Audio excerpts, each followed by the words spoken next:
Movers, on s'intéresse maintenant aux valeurs et nous sommes en ligne avec Mathieu Driol, senior analyste chez Day by Day. Bonjour Mathieu. Bonjour Aude.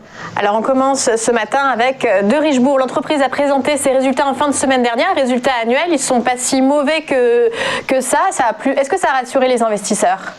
En tout cas, ça leur a beaucoup plu. Je ne sais pas de quelle façon ça leur a plu, mais graphiquement parlant, ça a été un mouvement très très impressionnant. Alors si on prend un tout petit peu de recul par rapport à De Richebourg, pour ça que j'ai mis un graphique un petit peu long, on a effectivement 3 ans d'historique.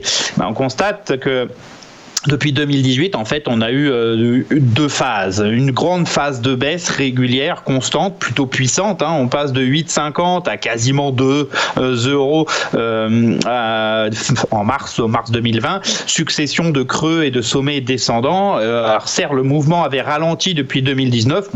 On faisait toujours ces creux et ces sommets descendants qui sont le signe d'une dynamique baissière. Alors avec le mars 2020, les cours ont trouvé un point bas, ou en tout cas ont réalisé un mouvement qui semble être un excès baissier au sein de cette tendance, une phase de réintégration depuis mars, et puis une grande phase de plat, en fait une phase de stabilisation, on appelle ça une base de fondation en analyse technique.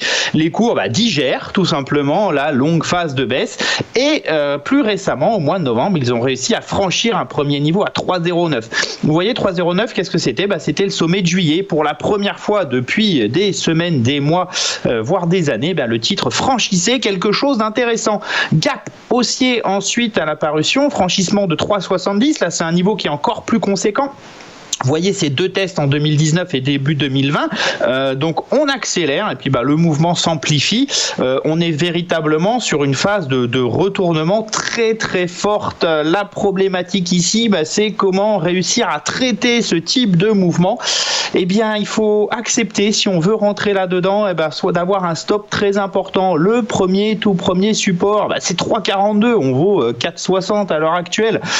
Donc c'est très compliqué de rentrer. La bonne chose, c'est est-ce que si on en a, qu'est-ce que j'en fais ? Je garde. On est sur un retournement de moyen long terme. On peut très bien retourner au début du mouvement, c'est-à-dire 8,50. Ça, je parle sur une vision 2-3 ans. On aura beaucoup d'étapes intermédiaires. En tout cas, on a validé quelque chose de très intéressant. Autre point fort, si on consolidait, qu'on revenait vers 3,70, j'attends sur ce niveau une forte réaction. Ça sera pour moi un point d'entrée à moyen long terme.